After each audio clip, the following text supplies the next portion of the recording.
Ay, magandang gabi sa inyo lahat. Ito nga pala ang aking bet sa MTV VMA Music Awards. So, isang music awards ito din na as parang katulad din siya ng Grammy, American Music, pero iba nga lang yung focus, more on video sila. So, magbibigay ako ng bet ko kung sino yung mga sana manalo sa award na to kasi dahil nga number 2 sa akin ng music. Number 1 is teaching, number 2 is music sa akin sa passion ko sa pagtatrabaho, kung ano man ang ginagawa sa pagdidibang or artist din na tinatawag. So, yun. So, sa video of the year is either si Kendrick Lamar o si Sabrina Carpenter ang manalo. So, sino man doon sa dalawang yun, sana manalo ng video of the year. Next is artist of the year, si either Beyonce or si Taylor Swift. Next is song of the year, si Billie Eilish or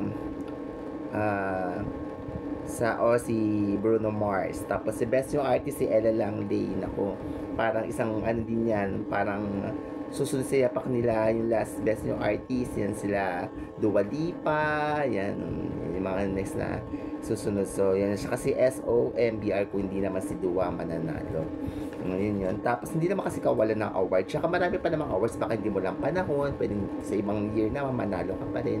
Best collaboration si Post Malone or si Selena Gomez. Tapos si best album si Kendrick Lamar. Tsaka si Sabrina Carpenter. Tapos yun nga pala, maraming salamat sa mga sumusuport. Patuloy pa rin ako maglalabas ng video. Hindi nga na masyado active. Kasi dahil nga naman may problema tayo sa data kasi limited ang data natin. Kasi naka-plan lang tayo sa Globe, prepaid lang gamit natin. Wala tayong maraming data. Limited ang budget, kumbaga. Sana may mag-sponsor. Pero tawag dito,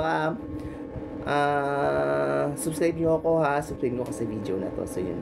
I love you all. So magandang gabi sa inyo lahat. Mabuhay ang music industry. Panalo na naman ang MTV. So yan, celebration na naman ito. So bilang isang katulad ko na kumakanta-kanta din naman. So I love you all.